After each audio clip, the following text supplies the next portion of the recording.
Hi BookTube! I'm here with a Friday Reads. I have changed my hair color since my last video. It's really red. But yeah, I was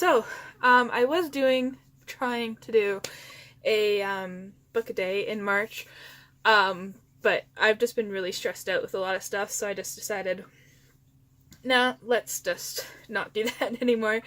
I read quite a few books. I actually have some over here. My place is a mess too, so I've got some books over here that I haven't talked about yet. Just quickly, let you know what I did read. So I read plays. I read The Adventures of a Black Girl in Search of God, and this is a Canadian play. And I learned a lot about Canadian history through this too that I did not know. So I think it was in 1996. This thing happened in Canada, but we have to go way back to the War of 1812. And there was a contingent of black soldiers who fought in the War of 1812 for, at the time, British North America. And they were rewarded with, and it says in here, Ojibwe land in Canada, in Ontario.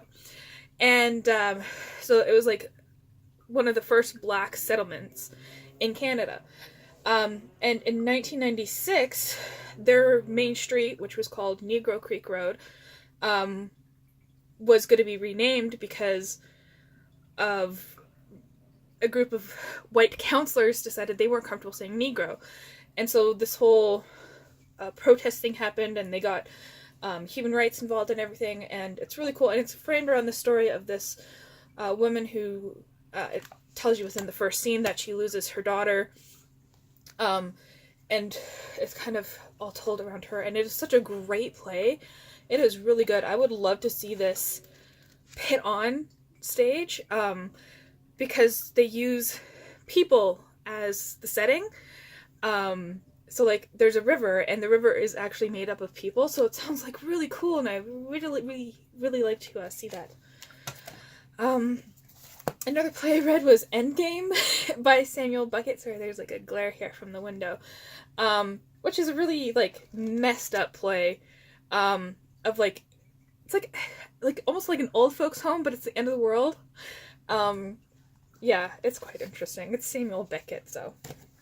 I also finished Karnak Cafe by Naguib Mahfouz, and this is an Egyptian play. Not a play, this is not a play, sorry, I'm really tired. This is an Egyptian novel, takes place in the 1960s, after some of the revolutions and everything have happened in Egypt, and it's about this group that always hangs out at a cafe, and the young people keep getting arrested for political things, and it's really quite interesting. I really want to know more about modern Egyptian history after reading this. And on to what I'm currently reading. I was in the middle of these two short ones when I made the decision to stop the book a day, where I was trying to read a lot of short books, and I decided to finish these. So we have The Romance of Tristan and Isolde, as retold by Joseph Bédier. This is one of the books that was used as inspiration for Romeo and Juliet. So Tristan and Isolde are in like pre-unification England. I think Isolde is Irish and Tristan is English or Norman or something like that.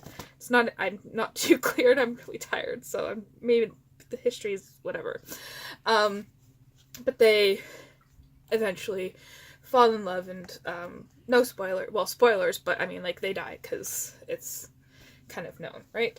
And it was made into a movie in the early 2000s, and I loved the movie, so now reading the book. And I got this, and I was pronouncing it wrong the whole time I was talking about this book. I was pronouncing it Earworn, but it's actually Iriwan. It says in the beginning how to pronounce it. And this is kind of like almost like a utopia kind of thing. This guy finds this kind of hidden culture on an undiscovered continent, and they're really weird. It has some really interesting ideas about criminal behavior, At least so far that's where we're in the beginning there. So if you commit a crime, you're not put in prison. They treat it as like an illness that needs to be cured. But if you have an actual physical illness, like you have the cold or something, then you're put into prison. Yeah, it's really, really interesting to like turn these ideas on top of their heads. It's reminding me a bit of a strange manuscript found in a copper cylinder by James Mill, which is one of my favorite books, which is along the same premise as this guy finds this culture on an undiscovered continent, and it's the complete opposite of Victorian culture. So this seems similar.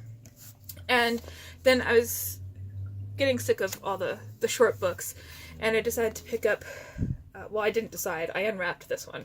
I got Red Shirts by John Scalzi, and this is just what I needed. I needed something that I don't really have to think too hard about, something just fun and funny and easy to read.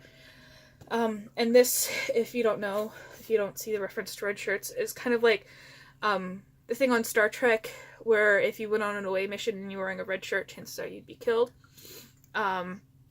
So this is taken from the perspective of those red shirt wearing people on the spaceships, and it's just like Star Trek, but there's something also weird going on at the same time, so it sounds really cool.